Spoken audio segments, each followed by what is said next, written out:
How's everybody doing? Welcome back to Boys in the Zone. We got a special episode. First time visitors from Starstruck, the host, Cam and Mass. First of all, how are you guys doing and how was your Christmas? Doing great. Christmas was pretty wonderful. It was very quiet, so I can't complain. There you go. Doing okay.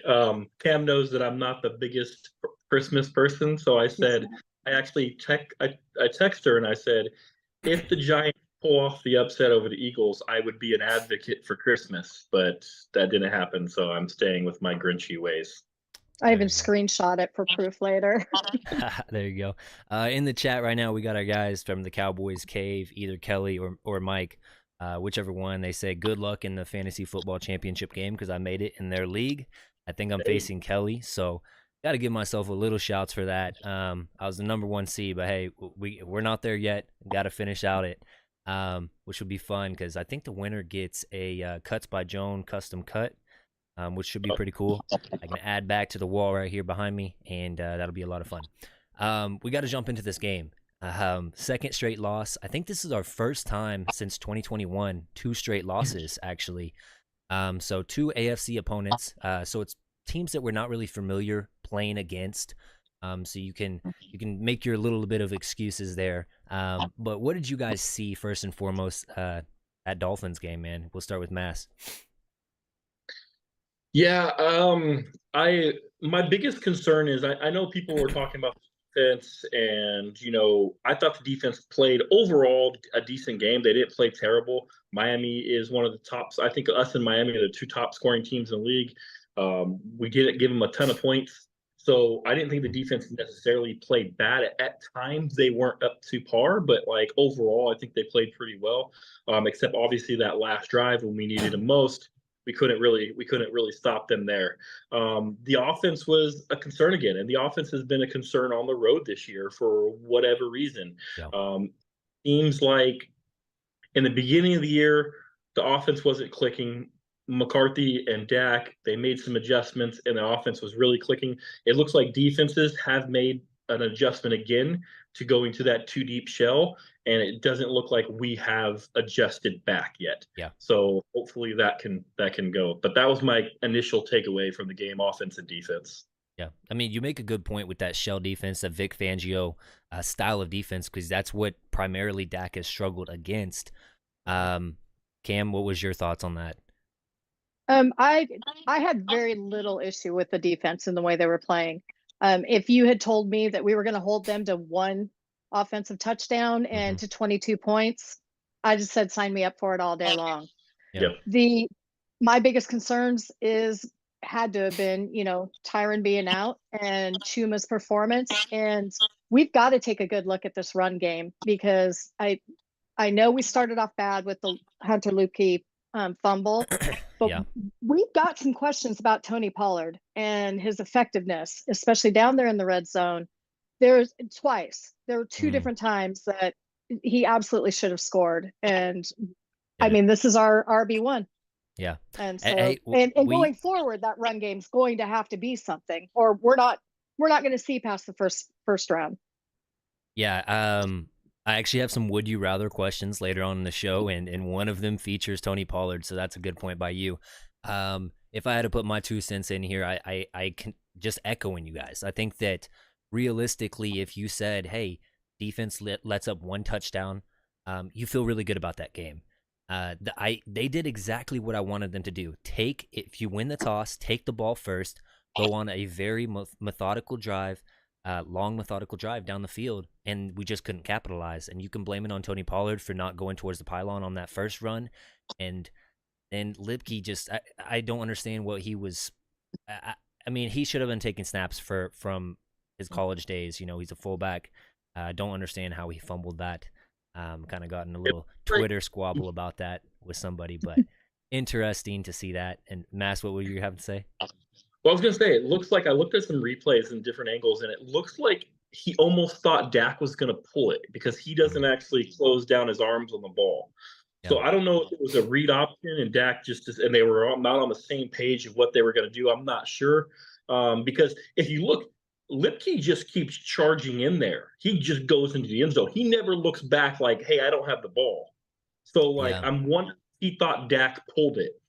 I'm not 100% sure on that. I'll look at it some more.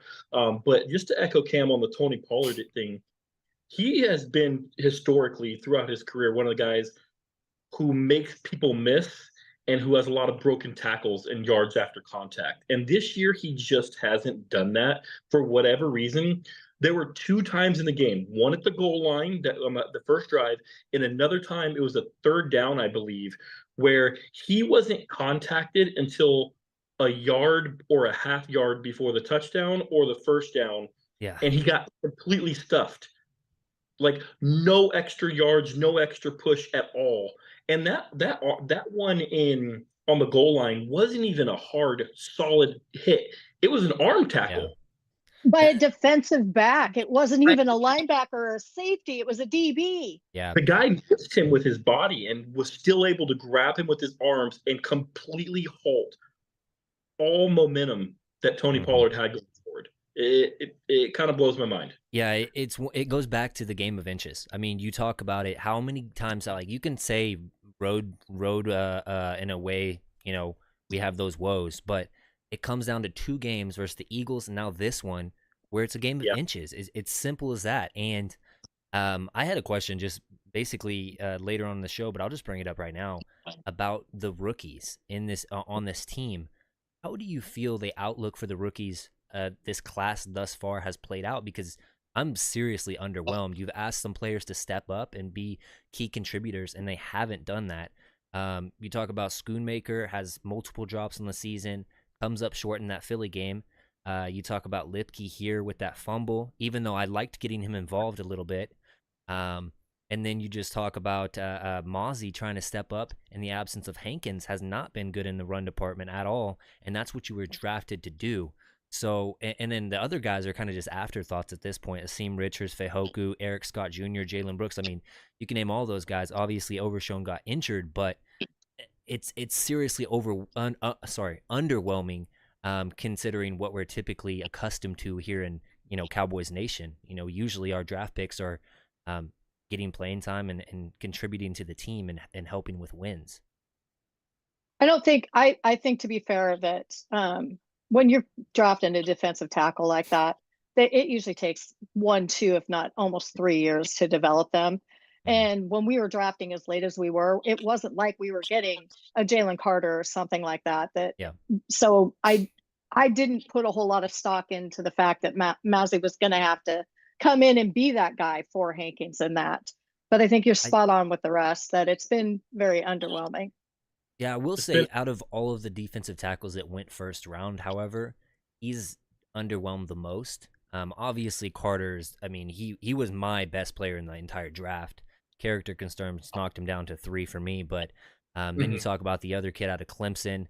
He's had a decent season. You talk about Kalijah Cansey. He's pretty good for Tampa. Not all, like, none of them are all world minus Carter. But, it is a little bit of a damper because the first round picks for the Cowboys usually do, contribute. Mass? It was a little bit of an odd year because, like you said, the first round picks, really the first and second round pick, you want to be some kind of contributor year one. You really do. And this year, our first round pick we knew when we drafted him, hey, this is a developmental guy who's going to be a backup to Hankins. Like, that's his role, to be a backup to Hankins. So it's a little bit different. And then the second round pick, Schoonmaker, still boggles my mind because we didn't need a tight end. I said, Jake Ferguson's guy, like, we had tight end set. Like, if we wanted to draft one later in the round, fine. Later in the draft, fine. But like the second round, we didn't need to use that. We should have addressed the offensive line, in my opinion, with the second round pick. One guy who I've actually been kind of impressed with the way the plays he has made and the limited action he has is Jalen Brooks. What's his Jalen Brooks? Jalen Brooks, yeah. Brooks. Very limited action, but he's actually made plays with that. And I've been saying it for a while. Like, we need to get him in the rotation a little bit more because Gallup's not providing us much. So, like, I know we're paying him. I know we're paying Gallup, and money plays. But seriously, Brooks has been equally as impressive as him, and sometimes more impressive, in my opinion. when he provides that explosiveness that we usually don't have. So Tolbert and him need to get some more snaps, honestly, in my opinion, over Gallup. Yeah.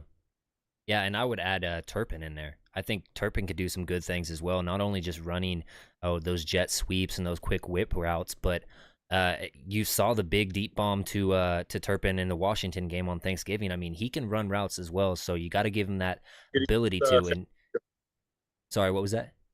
I said sorry. He did it against San Francisco too. Yeah, and San Francisco. I mean, Yep. he got the penalty called on him to extend that drive so that Brandon Cooks could eventually score that touchdown anyways against Miami as well. Obviously, there's 2 penalties on there on that same play, but still. So yeah, I think you guys are spot on with that. Jalen Brooks has earned a little bit more reps as well. Just interested to see how the coaching staff goes about that, because you've called on these rookies' numbers. Excluding, obviously, you got the all-world kicker Brandon Aubrey, who's a rookie, but excluding him, you're kind of like, do we want to put more trust in these guys? Because every time we've asked them to do more, they've come up short, and it hasn't been a good thing. So, a thing to look at for sure. Gotta shout out my people in the chat. Engineered Psycho, second show, second week in a row. Let's go! Happy New Year, happy Christmas. Or hope y'all had a great Christmas is what he said. Kai001, what's up, EJ? Holding them to 5 field goals isn't good enough. That's essentially 2 touchdowns worth of points. I will kind of fight you on that, because you're talking about one of the best offenses in the league. Yep. I mean, I think that they were the highest scoring offense. Is that correct? Yeah. I believe they are. Yeah. So I mean, I'll it's one of those things, like, they shouldn't even have scored 1 touchdown if you don't get that Micah Parsons penalty, which we'll talk about a little bit later. Got to shout out my guy, Barry Grant Jr. of the All Even podcast, watching the show. What up, Barry? Looking crazy. EJ Mass and the beautiful Camber. So there you go. You got to compliment Camber. Jeff Hollis, good evening, all. Stephen McKinley, good evening, folks. And my guy from Cowboys Can Fan, don't forget to hit that like button. Yes, please do hit that like button. If you're not already subscribed, hit that notification bell, because we're doing shows every Tuesday with a new guest. And this is the first time for you guys. I gotta say thank you guys for tuning in and being willing to get on the show. My big question for you guys during this game: where was CeeDee Lamb after that first quarter? 2.5 quarters, just completely disappears. Is that a result of Dak? Is that a result of Mike McCarthy, this play calling? What do you make of that? Cam, go ahead. Okay. I think CD was there. I honestly think he was there, and I don't think CD even understood why they weren't throwing to him. I heard something to the effect of Dak made a comment that maybe that they saw something that Fangio adjusted to, and that they were trying to avoid that, because Fangio is one that will adjust. Yeah. But CD says they didn't cover him any different. We know that they weren't traveling with him. I don't believe I have not got to see the all 22 at this point, but I know several times I was looking and CD was open in many different situations. So I don't understand that one at all. Yeah. Yeah. I mean, I haven't watched the all 22 yet. I think there were times where Dak was hesitating with some of his throws. I'm not exactly sure why he was hesitating. It's going to be interesting when I do see the all 22. But I think I attribute it a lot to the offensive line. And Dak really didn't, for a good long stretch in the second and third quarter, he didn't have a ton of time to throw. Yeah. And honestly, they weren't sustaining drives after that second drive. They weren't sustaining drives at all. So it was a lot of quick get off the field. And I believe Dak at halftime only had 9 pass attempts. Yeah. So it wasn't just like, hey, we're going and we're not looking for Lamb. We just weren't moving the ball. We were getting kicked off the field real fast. And I thought it had a lot something to do with Dak not really reading the field the best at times. And then the offensive line, the pressure was constant on Dak for most of the game. Yeah. I wanted to bring up these stats right here I found on the Twitter sphere, is what I call it. drives with a touch or even a target for CeeDee Lamb. That was 4 of the 9 drives for the Cowboys, 45 plays, 277 yards for the offense in that time, and 17 points, versus when he didn't even see his target, 5 drives. So more than 50% of the time, he didn't even see a target on a drive. 18 plays, 66 yards for 3 points for the offense there. So it's no secret that this offense goes as Dak and as CeeDee goes. And right now, you don't have the luxury of a running back. I think that Pollard, as you guys alluded to earlier, has really lost his vision, and he doesn't trust his speed as much as he once did. So you really got to lean on your best player on offense, and that's CeeDee Lamb. Especially when you know Tyron Smith is out, you got to utilize Dak rolling out to the side that he feels he's comfortable rolling out to. And I know that Terrence Steele has not graded out great in pass protection on PFF. However, I think that he's more confident rolling out to that side where he can see the pressure in his face, get CeeDee Lamb on those deep crossers, on those mesh concept, and get him involved. I didn't really understand it, but as you said earlier, Mass, I think that whenever I was tabbing in on like third quarter, he only had like 17 pass attempts. I'm always a Dak champion on Twitter. I'm like, Dak hasn't played a bad game. Dak is our player. We got to lean on Dak. You cannot rely on the run game here. And he goes down and scores it. However, you got to realize, listen, I haven't thrown at CeeDee in so long, and this is Mike McCarthy too. Bring both of them, Dak and Mike McCarthy. We haven't got CeeDee involved. You utilize him in the running game. He's probably the best running back on the roster, in my opinion. And he doesn't even play running back. So just get him involved some way, whether it is a quick screen, a tunnel screen or something like that, or if it's utilized in the running game. I just don't understand that one. So I think interesting. It's communication between all three. Sometimes CeeDee will go quiet. He's not as vocal as some wide receivers we've had in the past. So CeeDee needs to go to Mike McCarthy. CeeDee needs to go to Dak. Say, hey, I haven't got the ball. I haven't got a target in forever. Yeah. Dak needs to go say, hey, we need to get CeeDee the ball. Mike McCarthy says, hey, we need to get CeeDee the ball. If you look at it, when was this offense at their very peak, their very best? It was in that stretch of games after San Francisco, well, after the Chargers, really, where we adjusted and we just started feeding CeeDee Lamb, and he was getting 15 targets a game, and he was having 10, 11 receptions and 150 yards in 3 to 4 straight games. That was when we were at our peak. We were saying, hey, we know you can't stop CeeDee Lamb, and we're just going to throw it at him. We need to kind of get back to that. And that led us to being able to feed Cooks. Yes, in that same aspect. Yeah. 100%. Cooks actually has he almost has like an Amari Cooper-esque home versus road splits right now. I don't know if you guys have seen the numbers, but he's much better at home versus away. And I don't know if that's a result of like the silent count and Dak not being able to go the here we go kind of stuff and get those motions and stuff like that rolling. But they got to figure that stuff out. You've got 2 weeks, and in my opinion, you're locked into that 5 seed now. Oh, yeah. So the next 2 games you've got to use as learning games and see what throw whatever at the wall and see what sticks. Kind of a scenario for you guys. Now here's my question: since I'm kind of in that thought of where the 5 seed, would you guys sit Tyron Smith these last 2 games, let him get fully healthy, knowing he has that nagging back issue, or would you just come to him and be like, "Hey, can you play? Can you go?" What's your opinion on that? I think that's really hard for me because there is a scenario that we end up with the 2 seed still. There is, yes. It's, I mean, if I didn't think there was, if Philly wasn't playing as awful as they are right now, and knowing that we're at home and then we have Washington, it kind of is hard for me to ask Tyron to sit at this point. I'm assuming that Philly probably plays the Cards before we go and play. Or no, that's a Saturday game. We play the Lions, so we wouldn't even know yet. Dang, so that's right. That's a tough one. I'm playing him. I'm saying, hey, are you healthy? If he's healthy, I'm playing him. I'm always trying to get the best seeding possible, and we know how we are. We know how this team is at home versus on the road, And honestly, like I'm trying to get as many home games as I can. If we get the 2 seed, the only way we go on the road in the playoffs is if we go to the NFC Championship game against San Francisco. And Yeah. if for some way, somehow, San Francisco gets upset, the road goes to the Super Bowl through Dallas. And I don't think any team outside of San Francisco,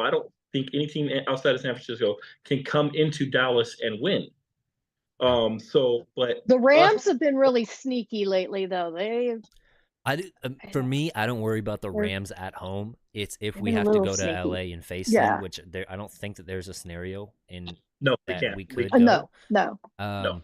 So, It'll be in Dallas. but and we're gonna talk. I have a graphic that I created earlier about the playoffs and the scenarios that we're gonna run through for that stuff. But yeah, the Rams are I think the sneaky wild card team minus the Cowboys. 'Cause I feel like it's almost like the Cowboys are an extension of one of those top dog teams. It's just that we happen to be in the same division as which really didn't look impressive in their win against the Giants. So maybe you do carry out hope that Kyler Murray can have some magic and get a dub against them. And then I think that the Cowboys, all they would have to do is win versus the Lions and win versus the Commanders, and you have the tiebreaker because they've lost more games in the NFC, I believe, at that point. And I think that you would have more head-to-head or common opponent wins. But I'm not up on all that stuff just yet because the Cowboys lost. But you're spot on. What do you guys make of this 9 straight games of Micah Parsons not drawing a holding penalty? How do you feel about that? I posted this on Twitter. I feel like we had the same conversation last year going into Tampa Bay, and he, I think, was attributed like 3 calls that were as a result of Micah. I think 2 of them were like a false start, and then he got a holding on Donovan Smith or whatever that dude was for the left tackle for the Tampa Bay Bucks. So it was a little bit better during the playoffs. But yeah, it's one of those things that how do you juggle that as a coach telling your player, like, you got to keep on fighting through it. You got to, I don't know what you got to do out there. Does Micah go up and give the refs like a little back massage before the game? I don't understand. Fruit basket. Fruit, yeah, something. I find it completely frustrating that he leads the league in quarterback pressures at 97. Yeah. And that they have come out and said that they are making these calls if they don't think the player can get to the quarterback or make the play. Micah's closing speed is insane. So how do you judge that, and how do you determine that with each different player that's on the field that you're trying to make that call on? I find that just absolutely it's ridiculous. And I think that the roughing the passer call that was silly in itself. But I think the frustration that we saw wasn't so much that he got called on roughing the passer, that he gets called on that when he's literally being in chokeholds at times. There should be at least a hold or a face mask, both of them on that one play that's right. The surfacing picture around Twitter. It's really ridiculous. That's the only word for it. Like Cam said, he leads the league in pressures. He leads the league in pass rush win rate, and he's also the most double teamed defensive end in the entire league. So you put that all together, leads the league in pressures, leads the league in pass rush win rate. He's double teamed more than anybody, yet he hasn't drawn a single flag in a holding call in 9 games. Yeah. How is that? 9.5. How is that even possible? And Cam, the explanation doesn't even make sense. The explanation of, we only call it when people we think are going to make the play. That's not true, and that's not according to the rule book, because we see all the time when there's a holding away from the play on the other side of the field, they still call it because it's still holding. Obviously, a guy on the left side of the field is not going to make a play on the right side of the field when the ball is going to the right, but they still call it because that's the rules. Yeah, explanation doesn't even make sense. That is most of Tyler Smith's holding calls right there. Is after like our running back is way up here or something's happening on the other side of the field, and it's ticky-tacky little holding calls, but they still call it on Tyler Smith. He's the most penalized player on our team currently, and Sam Williams and his little bit of playing time he gets is actually second. But It's frustrating because we see it each and every single week that we get the ticky tack holding calls, and then we see two guys double teaming holding Micah Parsons. Literally last week he had to fight a double hold on somebody to get a sack, or maybe that was 2 weeks ago. I couldn't even remember. But it's an every game occurrence at this point. So it needs to get figured out. I don't know what the Cowboys can do anymore. I put a tweet out like, Mike McCarthy, I would have been like, hey, Shoddy, you go in there and rally the boys, get them hyped up. I'm going to go over to the lead official and show him play after play after play of Micah getting held and say, don't even watch anybody on our D line. I don't care about anybody else on our D line. Watch number 11, and when he gets held, throw the flag. That's your job. I mean, that's literally as simple as that. We know that coaches, and I can't say if Mike McCarthy's doing this or not, but he should be if he's not. But we know that coaches go before the game and that they know something, they spot something. We've heard when calls get made, they were like, oh, this coach before the game asked the ref to look for this. Mike McCarthy, if he hasn't already, he should be going and saying, hey, look at number 11. Watch Micah Parsons. He's being held continuously. Here's photos from previous games that these weren't called. Can you please look for these? Yeah. Hopefully they listen. Yeah, I don't know what else the solution would be other than that. I got to shout out Jeff Hollis. He says that this is his first time tuning into a show. Hopped in. So that's cool. Somebody else also said first time on. I can't find them. My guy Falcon 00, always in the chat. Got to shout him out. Mark McDonald, what up, what up? Official Manny B, I've had him on the show before. What up, Manny? Cowboys Cave, still rocking in here. Kai 101 says, Jeff Saturday said that the teams, said that no team he would, I don't know how to read it, said that teams basically are telling their players to hold Micah, I guess is what that's trying to say, which is sad. And then I got to say what up to Vinny as well for tuning into the show. Yeah, I don't know what else to do. Jumping into the next question here. What are you guys more worried about come playoff time? The lack of running game, should I say, and the lack of blocking / lack of vision from TP, or the run defense as a whole, especially in the linebacker department? Oh, I'll take this on. The running game and TP. It's non-existent at times. There's been some even against teams where you're like, oh, we're going to be able to, like the Panthers or the Bills, both really bad run defenses. Like, oh, we're going to be able to run all over these teams. We can't. Now you could say the Bills, hey, we got behind a lot. Yeah. Okay, I'll give you that. But Carolina, we didn't run the ball down their throat like everybody thought we would, and it's just continued where we haven't been able to generate a run game, and sometimes we become one-dimensional. So that's the big issue. The run defense has had two really bad games, and that's Buffalo and Arizona. Outside of that, it has been pretty solid. Against the Dolphins, it was pretty solid, and they have one of the best run games in the entire NFL. Yeah. It wasn't terrible. It was good, and that is even without Jonathan Hankins. And LVE, yeah. And LVE. Mm-hmm. And like I said, and I mentioned this after the Buffalo game, that people weren't talking enough about how much Malik Hooker missing Buffalo impacted the running game, the run defense. And it's not because Malik Hooker is this dominating run defender, even though he made some good tackles against Miami. It's that it allows him to play back, and it allows Curse and Dono Wilson to play forward and help out in the run game. When Curse and Dono had to play back to cover, that exposed our run game even more. So Hooker coming back this week really stepped up and helped us. Yeah, go ahead, Kim. Oh, no, I completely, he said about every single thing that I would say. I'm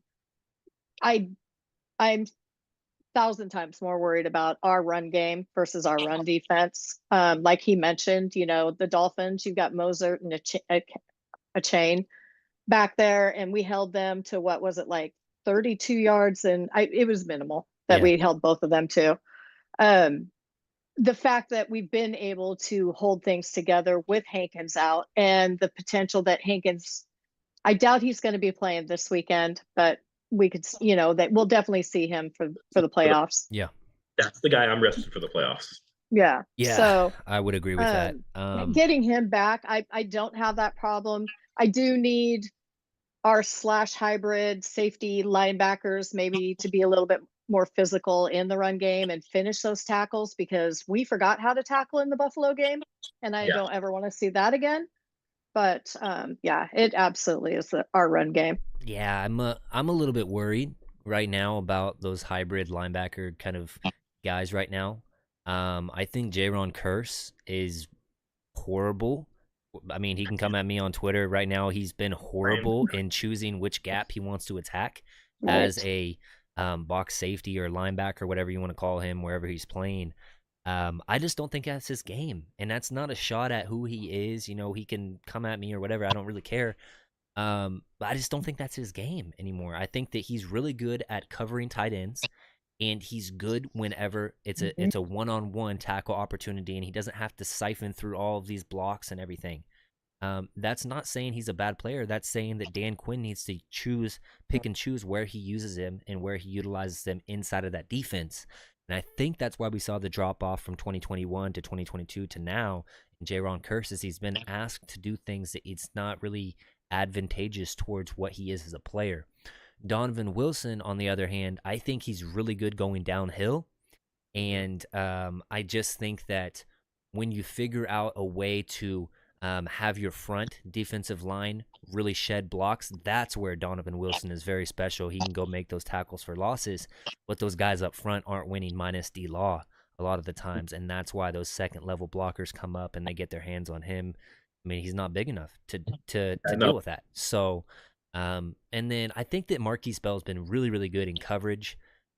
He's just it's weird because you'd think that the sideline to sideline thing would be really good with him because he is a smaller linebacker. But that's really where Buffalo gashed us. So we got to figure out something if that's playing Rashawn Evans a little bit more, if that's sitting, and this is a crazy statement by me, but Damone Clark hasn't been very good at all these past few weeks. So I might look at sitting him in place of Rashawn Evans, see what you got in these next two games, and see if that's a unit that you can move forward into the playoffs with. And I know that Damone Clark's one of your future pieces, and you want to have him on the field. But is it worth the possibility of really only being afraid of one team in the playoffs, being the 49ers? Is this worth keeping him on the field versus having a deep playoff run or possibly a Super Bowl run? That's my 2 cents there. Ty says I'd put Micah. What did he say? I put the Micah What were they double going to say hold now? in Miami in Billboard. No, Oh, okay. that is a question later on, and yeah, that's the question of Twitter. He'd say he'd put a double hold on Miami in a billboard right in front of the NFL headquarters. Is what he's saying. Jerry Jones should pay for Right. that. Oh, that would be nice. Which yeah, hey, something. But we're gonna jump here into this up real quick into this playoffs graphic by myself that I made today. Here we go. So the 7th seed currently is the Seattle Seahawks at 8-7. The Rams are 8-7 right now. They would be playing Detroit. Dallas at 10-5 would be going back to Tampa Bay again.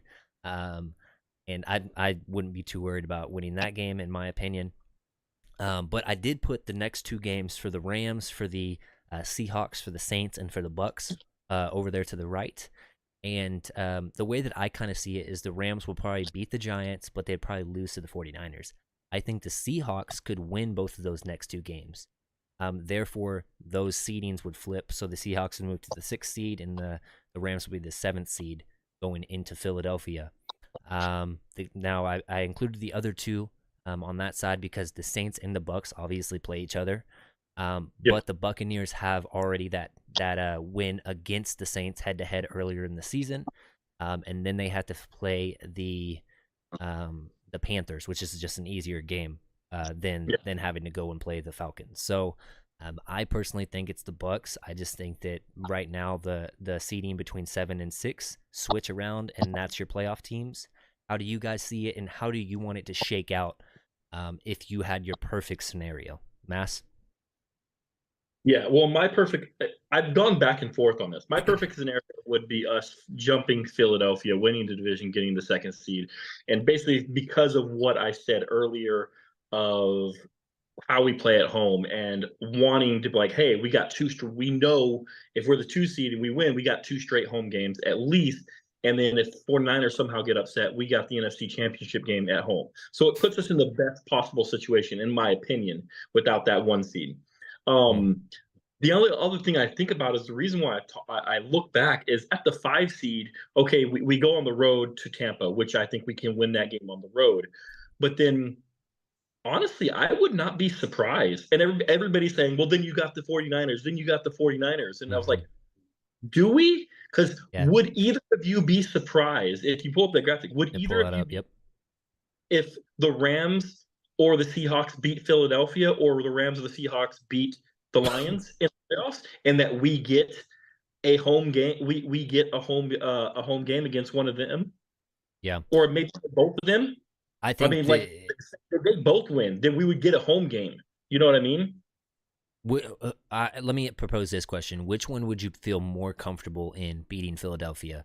The Geno Smith led Seahawks, and they got their win against the Eagles at home, so that plays a factor into it. So they'd have to go to Philly, or this kind of good Matthew Stafford. It's not throwing picks, Matthew Stafford for the Rams right now. Currently, how the two teams are playing, the Rams. I'm right on. Yep, I think But I agree with you. beat them as well. You think the Seahawks can beat them as well at home? Yeah, I think the Seahawks and the Rams can both beat it. How Philly's playing, they've been blown out 3 games in a row. Well, 2 games, and then the Seahawks beat them. Yeah. And then they struggled at home against a Giants team who literally had to bench their quarterback at halftime. Mm-hmm. So, I mean, unless the Eagles can turn it around and right that ship, the way they're currently playing and the way that the Rams and Seahawks are currently playing, I think the Rams or Seahawks could beat them. Mm. Now you would have to you would have to finish your season at 12-5. You'd have the head-to-head against the Detroit Lions, which I think is the first tiebreaker, I believe, head-to-head. So you would be at the 2 seed if you do in fact win the division. Let's say everything shakes out as chalk. Then you would be facing the Detroit Lions again at home again. So this game this Saturday is very, very telling on how we stack up against some of these other teams we haven't faced thus far this season. The Tampa Bays, the Detroits, especially because you're going to be facing them. We've faced the Seahawks, we beat them. We've faced the Rams, we beat them. Tampa Bay, I'm not scared of. Somebody in the chat did say that, hey, Baker Mayfield is kind of scary right now. Mark McDonald. I would be more afraid of a Matt Stafford than a Baker Mayfield, in my opinion. Cam, do you want to input your 2 cents here? Mass pretty much lined it out for us. I absolutely, my best case scenario is that we take the 2nd seed, that along the way, because along the way, if my best case scenario is that the Rams can knock the Niners out, and I don't care who's coming at that point. Yeah. I really don't. I mean, if the Rams can do our dirty work for us, that'd be fantastic. I've always kind of said, like, it's hard to beat a team that you're familiar with 3 times in a season. And so when you're in the same division, you got to play them twice if you meet them in the playoffs. And we've done this with the Giants before. We beat them twice before. Playoffs roll around, they beat us. And so it's very, very hard to beat a team 3 times in a row, especially one that knows who you are and how you play and what you want to do. So if they do, in fact, lose that final game of the season to the Niners, they get locked into that 7 seed, they go up to Philly and beat them, they're going to be like, hey, we just beat the defending NFC champs. Let's go up there. It's a team we know. We know what they want to do, and let's go beat the Niners, knock them off. Man, I mean, that might be an actual more impressive legacy win for Matt Stafford than him winning the Super Bowl, in my opinion, going up and knocking off the Eagles and then going and knocking off the Niners that are heavily favored.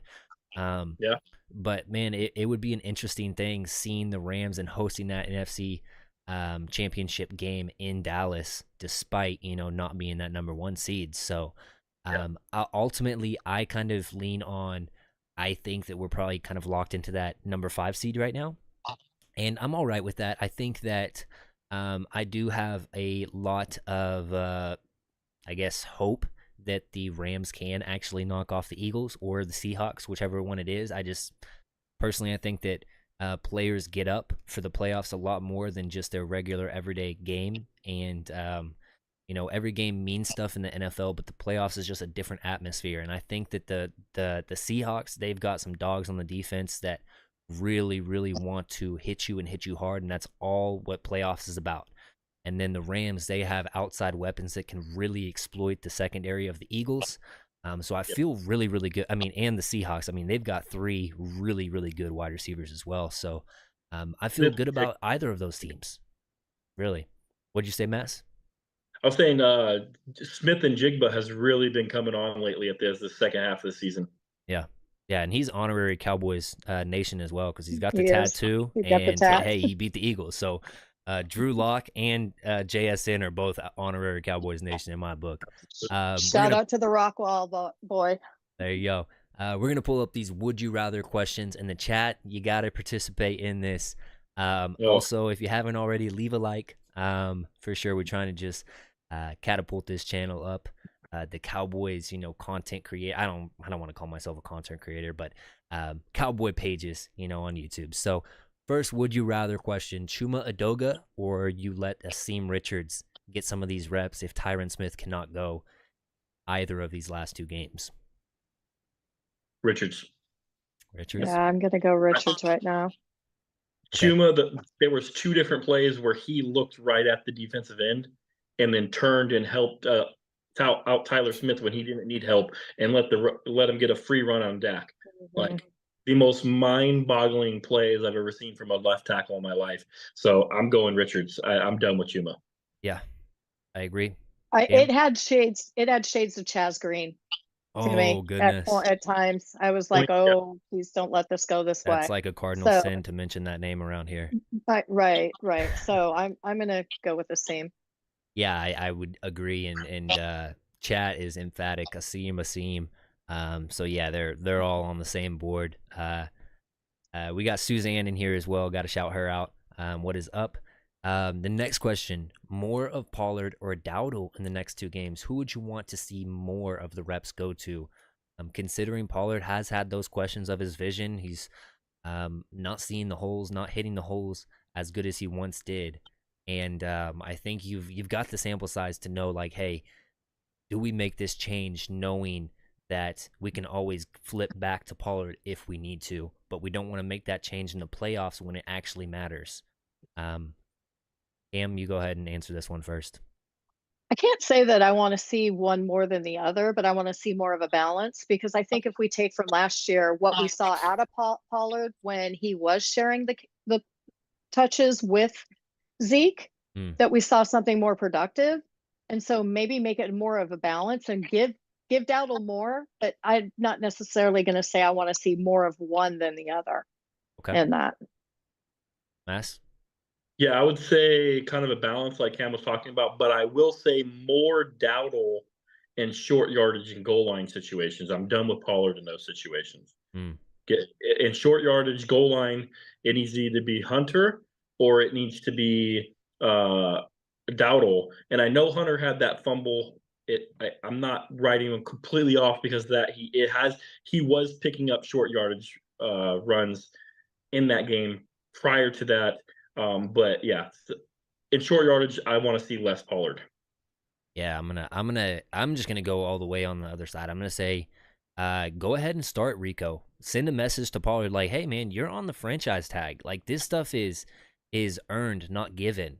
We know that you're coming off the injury, but now it's you played 15 games. Like, we've got to expect more out of you. You can't get stuffed on the 1 yard line. He's not a small back. I mean, despite what some people think, he's not small. He should be able to run through that DB easily, get the touchdown. The Lipke play never happens. We're talking about the Cowboys at 11-4 instead of 10-5 right now. If Tony Pollard just does what he's done in the past. So yeah, I am gonna start Rico. Send a message to this guy. and allow Rico to gain some confidence. Like, hey, this coaching staff believes in me. I'm not going to let them down, because not only is Pollard playing for his next contract, and maybe it's not with this team, but Rico, his future isn't solidified in this offense yet. So if he shows enough in these next 2 games or in the playoffs, he can really possibly be the bell cow next year. So I'm going to go with Rico. Would you rather, and this is the question I was alluding to, would you rather Micah Parsons play off-ball linebacker on 1st and 2nd down, or only edge rusher? Never plays linebacker unless he drops back and runs it. That's what I wanted to put the caveat. He has to only play edge. Make it a hard question, not just, oh, I'd rather keep him at edge, drop him back there 5 or so plays. Permanent edge, you can't move him back.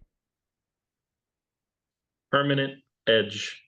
I am not taking the best player in the entire league away from his strength and putting him in a position where he's not even a top 10 player at that position, not even a Pro Bowler at that position. Exactly. Like, Micah Parsons is the best pass rusher in the entire league. I'm not taking him out of his strength. I'm not intentionally putting my defense in a worse situation. The value of a pass rusher and the value of a linebacker, they're not the same. And I'm not going to upend my defense anymore. And that was by tilting it that way. Off topic a little bit, but that was one of my biggest qualms with the draft in general. You drafted non-premium positions. You went D tackle, tight end, linebacker, and then a 3-tech / edge in your 4th pick. Like, it was just a weird draft. I don't know how to explain it, but besides the point, shouting out chat here, we've got some mixed results here. So some of them are saying 1st and 2nd off ball. Some of them are saying edge. Interesting. I would lean with the permanent edge just because I think that it's the more valuable position. Micah Parsons, say what you want to say about him not getting the holding calls during the season. I think that's different in the playoffs because the refs know, hey, this is their final game. If they don't win this, we just got to call everything that we see. Obviously, they can't call every single holding, but I think it's going to be better in the playoffs, or so I cross my fingers and hope. And I think that he just is more of a game wrecker. I don't think that stopping, a run for 2 yards instead of 5 yards is that much of an impact play versus a sack or a potential tackle for loss or something like that with him playing on the edge. So that is my opinion on that. Would you rather start Jaron Kearse or Wanye Thomas moving forward? And you guys can think about that a little bit if you want to. Both of your faces were telling me, oh man, this is a thinker. I personally, if I had to answer this first, I'm going to go Wanye Thomas. I just think that he's graded out in the smaller sample size, of course, better in run and pass coverage on PFF. And obviously PFF's not the know-it-all or anything like that, but just eye test, even watching on the broadcast, he's just been better than Kearse. I think that Kearse is just picking wrong gaps. He's not being utilized in the right position for his skill set, and I think he's just, I don't know. I think that he just doesn't have a future with this team, especially with Overshown coming back next year. Because if you remember, Overshown's played some safety linebacker in the past. So I really do believe that the Cowboys' idea with drafting Overshown was the potential replacement of Jaron Kearse. So it's going to be hard to take off that vocal leader from your defense off the field. But you want to send messages that, hey, you guys aren't playing good enough. We've got to do something different. I would start Wanye. Cam, your idea on this? I think it would be an interesting thing to do. I think you kind of touched on it where you said that it is a vocal player. He is one of the leaders on this team, and I don't know if I could disrupt it in that way. I don't know if I'd start him. I think I'd leave Jaron out there, and then if things were going wrong, then we're gonna work Wanye in. But I don't know if I can rock the ship that much. I just don't. Mass? I've probably flipped back and forth in my mind like while you guys were talking. And I think I've settled on Wanye. I really do. I think and Cam, I saw your face right now. If you watched our show, my defensive MVP, obviously outside of Micah Parsons, but my defensive MVP outside of Micah Parsons was Kirsch to start the year. To Mm-hmm. start the year, I thought he was going to rebound from his last year. Obviously, he hasn't. Obviously, I was way wrong on that one. So I do like Kirsch a lot, but from how he has played this year, it's been a liability at times, and he's made a lot of boneheaded penalties as well. Mm. And Yeah. Wanye has made plays when he's on the field. And to be honest, I can't remember ever being like, oh, "What are you doing out there, Wanye? Like, what were you doing on that play?" I don't think I can ever remember it. Now he hasn't played a ton, but yeah, I might give Wanye a shot. I think I'm on. I think I'm there. Yeah. And I'm just a scaredy cat. Kai brings up a good point in the chat. He says, you can't be a leader if you're a liability for your team. I mean, just thinking about playing basketball, high school, if somebody would get on me for the same thing that they did, or miss tackle, or not miss tackle, but like turning the ball over or something like that, be like, bro, you're turning the ball over. Like I wouldn't resonate with what they're saying as well if they're not doing their job. So it's one of those things. It's hard to make that switch, but I think that you gotta, like I said, you gotta use these final two games as kind of, figure it out games and see what's the best iteration going forward into the playoffs. And we did it last year. A little bit using McQuamu a little bit more during that final stretch, and he happened to help a lot during that Tampa Bay game. So I think you kind of utilize these two games as that figure it out kind of a deal. Bringing up these questions again, would you rather start Damone Clark or Rashawn Evans? And let me get that off the screen because I spelled his name wrong. Rashawn, I just noticed that. But yeah, Rashawn Evans or Damone Clark. Go ahead. I'm gonna stick with Clark. I think Clark is a building block for the future at the position. He has had some bad games. I'm not gonna deny that. He's had some games where it's questionable, like what he's doing and everything like that. Bad reads. Sometimes he's over aggressive, overruns the play. But he's had good games as well. Evans has made plays here and there, but overall, I don't really think Evans has played great overall when he was in. But he has made some flash plays here and there. I just think that Damone Clark's ceiling is so much higher than Evans, and I don't. I want to keep pushing Clark for the future. If he doesn't work out down the line, he doesn't work out. But right now, I'm not ready to move on from him. Yeah. Cam? I'm staying with Clark. Mass kind of hit it on there that yes, Evans has got some moments and everything like that, but I'm definitely keeping Clark in. I will have to say that I think he's missing LVE. I think LVE guided him so much on the field and helped him be where he was supposed to, and kept him right. But at this point in time, I'm gonna keep Clark. Yeah, I would lean towards Clark. If I had to pick one of the two, just because I don't want to mix up too much on the defense, and if I'm gonna go with Wanye, and try to rotate a little bit more on the defensive line, or whatever it is, I think that you got to stick with a couple pivotal pieces, especially pieces you plan to build in the future with. And Damone Clark is one of those pieces. I think that's a really good point by you, Cam. Is just he does miss LVE, because LVE, he might not always be the first to the ball or stuff like that, but he sees it. He knows how to play linebacker, and he understands it. So he can get Damone Clark in the right position, like, hey, you need to shoot this gap, or you need to sink back in this coverage. Certain things that will help him and guide him. I just don't think that the cerebral part of his game is completely there just yet. And so, he's been asked to kind of be the leader in that linebacker group, and he's only, this is really his rookie year, considering how little time he played last year, coming back from that spinal fusion or whatever it was. So give him some grace. I think that Curse, he's been that leader this entire time since he's kind of stepped in 2021, and it's kind of past expiration now, and it just feels kind of sour. So that's why I'd move on from him. Last question right here, and this is going to kind of move us into the Lions talk this Saturday. Now, would you rather feel better about a Cowboys win against the Lions if A, Dak throws for 270 and 3 touchdowns, or the defense gets you 2 turnovers? Because you know if the Cowboys defense gets turnovers, we usually win the game. But if you're talking about Dak Prescott going 270, 3 touchdowns, you feel really good as well. So interested to see kind of what chat thinks and what you guys think.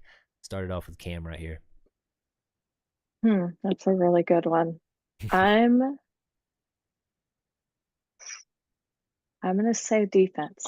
I want to see those defensive turnovers. I'm a defensive girl, so nobody should be surprised about that. But no, I feel like this defense rolling through and the offense doing what they need to will be fine going into Washington and forward from there. Yeah. Mass? My first thought was both. I want both. Yeah. Right. Yeah. Here. I'm going to say offense because overall, outside of a couple games, I think the defense has played pretty well this season. It's the offense that's been up and down and inconsistent. Not good in the beginning of the season, great in the middle of the season, and then slowed down. And these last 2 games, the offense has kind of struggled at times. They really struggled in Buffalo, and then at times struggled throughout the Miami game, even though it looked good in some drives. So I want to see that offense start clicking again. How are they going to respond? Are the Lions going to adjust to come out into the kind of a 2-shell defense and try to mimic what other teams have been doing and say, hey, beat us with this? And how is Dak Prescott and Mike McCarthy going to attack that? Now, if they come out and they do that and then Dak puts up 270 and 3 TDs, I'm going to feel a whole lot better about the offense moving forward. Obviously, Washington game, it's not going to tell me much, but this game is going to tell me a lot towards the offense in the future in the playoffs. So, because this might be a team that we do face in the playoffs. So if Dak can come out and do that to their defense, then I'm going to feel a whole lot better. Yeah, I think that I like your thought process of it. I personally would lean defense because of 2 things. I think that just history tells you if the Cowboys defense is creating turnovers, then we're getting leads anyways, and that leads into our strengths on defense and allows us to get more turnovers and just continue to pile them on. And I think ultimately kind of what the chat was saying is that if the defense gets 2 turnovers, then Dak is probably going to get 3 touchdowns because the short fields and whatnot. Right. Now, he might not have the 270 because it is the short field. He doesn't have to throw it as much, and then you mix in the run a little bit more if we're up. However, I do just think it's more advantageous to play with that lead, and if our defense can pin their ears back, it's better because I think I trust our offense as long as Chuma Adoga or Tyron Smith, whoever was over there, and Terrence Steele is holding up on those 2 ends. I feel really good about our offense against the Detroit defense. That's not their strong suit, and if it's kind of that game that we thought that the Miami and Dallas game was going to be, which was a boat race to the end, last person with the ball is going to win.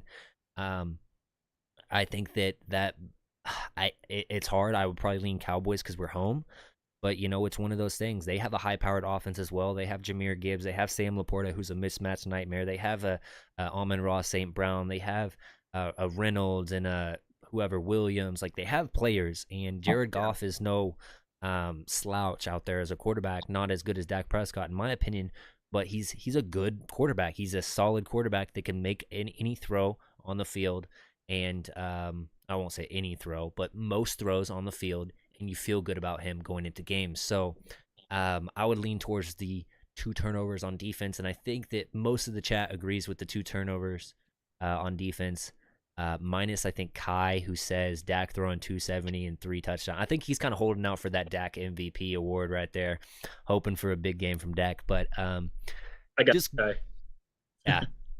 Hey, maybe I think that the Ravens face the Dolphins this week too. So if they lay an egg, Lamar drops down, and then we could see a running back or a wide receiver possibly get that MVP award.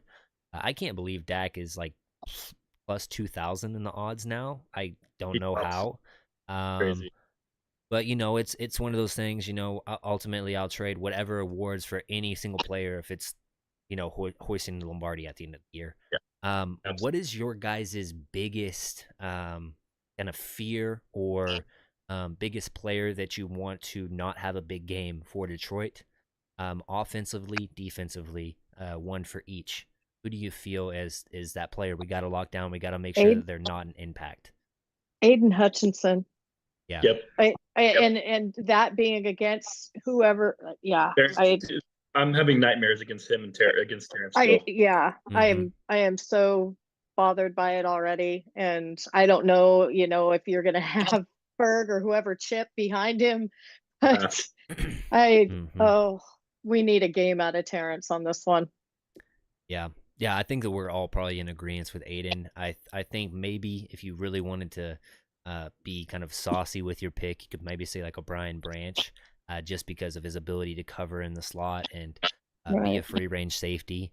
However, that's just a lot of praise to go to a rookie and say that that's their impact player when you know that they got Aiden Hutchinson down there, just creating havoc on the D line. So offensively, it's a little bit more up in the air.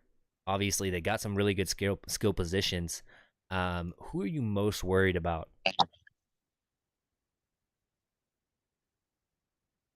Got some hard thought by Mass right there.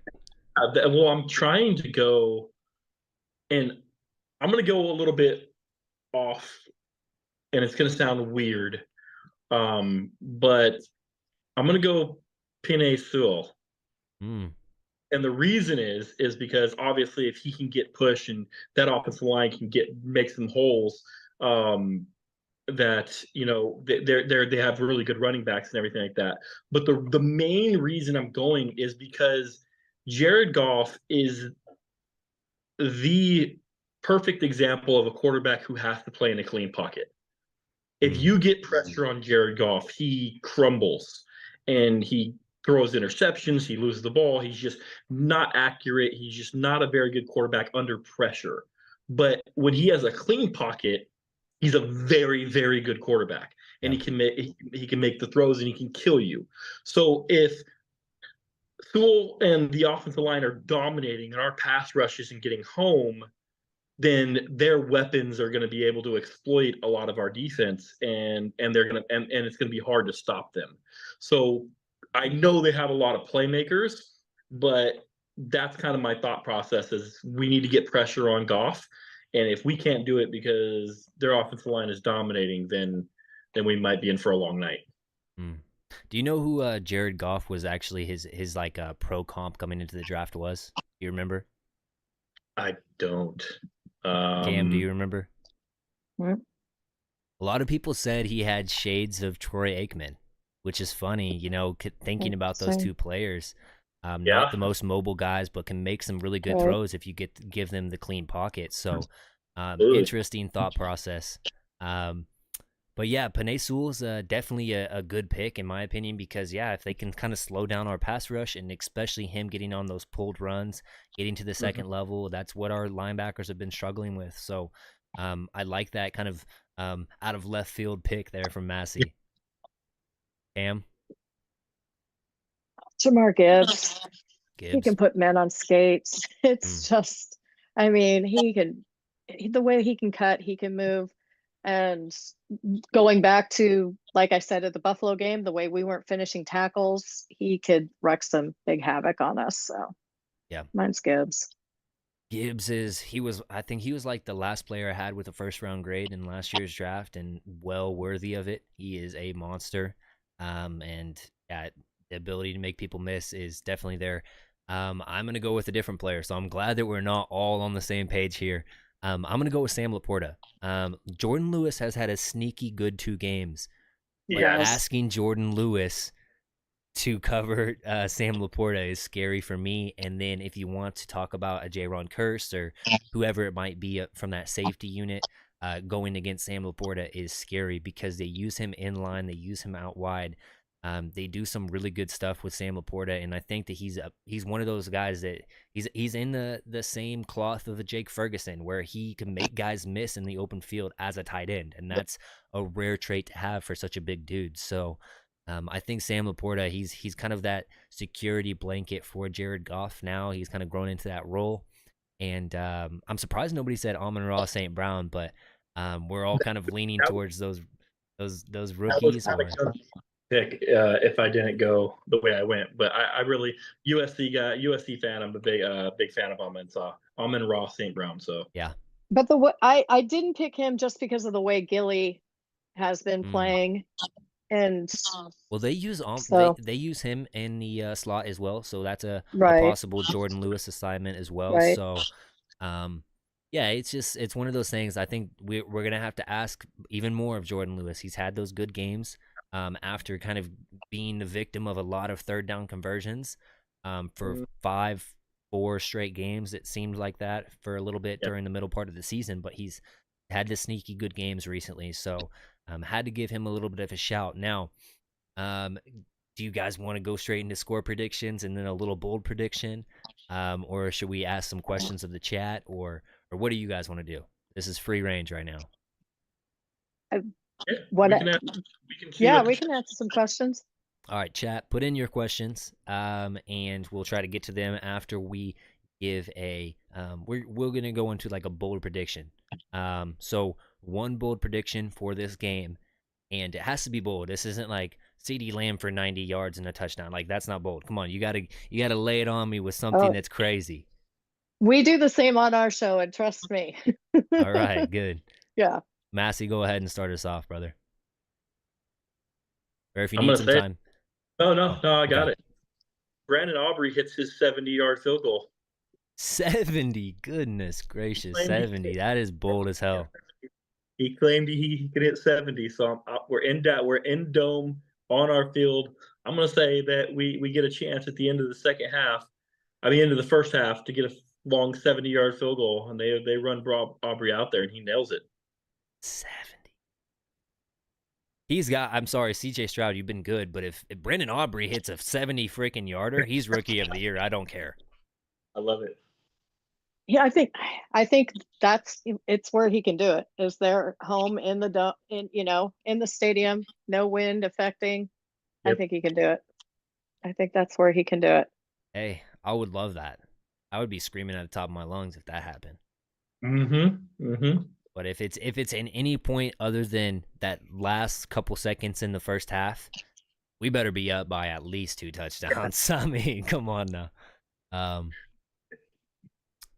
Chat is saying they got a score prediction in here, and they say Turpin will be the X factor this game. Interesting. Cam, you have a boldy? I do. And essentially because right now it's Taylor Decker that's questionable in this situation. Hmm. And you've already kind of touched on the fact that Goff can get rattled. He's not super mobile. And so I'm calling for 5 sacks. 5. We haven't had a good 5. we haven't had a good sack game in a while. I feel Yeah. like. And I feel like this could be a Tank played lights out this last game. Absolutely. He was my guy that I called that Yep. I needed a huge game from. And Tank was phenomenal this last game. And I just think as mad as Micah is, as on as Tank is, I think that, and we know what can happen with Goff. Things can go very, very bad. Yeah. This is the game. This is the Jimmy Johnson Ring of Honor game as well. Right. Right. So and you bringing up Tank, I think if Tank goes after he retires, if he goes even 1 year without getting into the Ring of Honor for the Cowboys, I might throw a fit too, because that dude is so underrated to what we do. And you just talk about the run defense, like he puts on a clinic of how to guard against the run as a defensive end every single week. So underrated, so good, and such a vocal leader. Has some of the best sound drops from sound of the sideline and stuff like that. I just love Tank. So I'm glad that you gave him a shout out. And then 5 sacks, that's awesome. Chat is saying Engineered Cycle says Bland gets 3 picks, 1 pick 6. That's very bold. If he gets that's defensive player of the year. Right. Don't care anything. Yeah, that's just crazy. We got a score prediction of 28-21 Cowboys from Mark McDonald. He says, I'll be watching Aubrey during warm-ups if he's smashing them from 50-yard line and back. We'll see. Cowboys 37-28. Dak goes for 400 yards and 4 TDs by Jeff. which would be amazing. That would put him back up in the MVP discussion, in my opinion, as long as you get the dub. Because we've seen Dak throw for some 400-yard games in the past. Typically comes with an L, unfortunately. So we'll see. Micah sacks Goff, and one of the D-line runs it back for 6 is a bold prediction by official Manny B. Man, I've been reading these comments, listening to you guys. I haven't even thought of what my bold prediction is. I think I'm going to go with something along the lines of all 3 of our starting corners. So Gilmore, Bland, and Lewis all get some sort of a turnover, fumble or interception. So I'm going to go with the corner trifecta. And we'll see. Or maybe I should throw in like a fumble, a sack, or an interception. So one of those things. So maybe we'll see a DB blitz for a sack, and then the other 2 guys can get a turnover, which will fill our would you rather question from earlier, 2 turnovers, and we'll play it in there. I'm really excited to just watch this game from a fan perspective, because I think that the offensive coordinator for the Lions has done some really, really creative things up there in Detroit. And I think that he's kind of I think it's Jeff Kavanaugh that calls them the Fighting Dan Campbells and stuff like that. But now they've kind of jumped to like more of that finesse, like really, really methodical offensive scheme. And it's fun to see their evolution. And it's fun to see them as a team come from like the pits of like a Snarlock pit from Star Wars to being one of the best teams in the NFC. So it's one of those things that I'm really excited to see. Gonna be a fun game Saturday night. I mean, I don't have really very much else to say. I think we've ran through it all. I just got to say thank you guys for getting on the chat. If you have not already, follow them on social media. I think it's too much _ Camber on Yes. Twitter. Yes. And Massey, yours is the JA Massey. Yep. On Twitter. And then they also have their podcast Starstruck. You can find it on YouTube by just typing in Starstruck with Cam and Mass, and they're a great watch and listen. When do you guys usually go live? That's been a good question lately. No, Mass has been sick. We try and shoot for Thursday or Friday night. I believe we're doing Thursday night this week. Yeah. Okay, cool. Yeah. So we'll be Thursday night probably about 8 p.m. Awesome. But we'll throw something out there for everybody to know. Awesome. Well, I am EJ Savage. If you guys have not followed me on Twitter, it's popping up on your screen right now. If you haven't hit subscribe button on the YouTube page, please do hit that little bell notification. I go live every single Tuesday night with guests, mostly guests, but sometimes I just rock solo. It's fun that way too. And soon at the new year, I'm going to be dropping some all-22 film analysis on some college prospects and getting that stuff in the works. And yeah, it should just be a fun time. So make sure you are subscribed so you get all the content. And as always, thank you guys for tuning in, and thank you from the guest. Is anything else you guys want to say? Just wanted to say thank you for having us on. We appreciate it. It's been a lot of fun. Appreciate it. Absolutely. All righty. We're out of here. Thanks, guys. Yeah. Forget what you got, none of it matters until you don't work from the top. I'm talking non-stop, squad. They've been down with me for years, and none of them asking for squad. Fight, out of the gutter, don't stutter, I'm taking my shots. Pop, block, out the noise, some others, my brothers and me, we going off. Bippity pop, talking that ish, I'ma empty my clip, my Google go pop. Nigga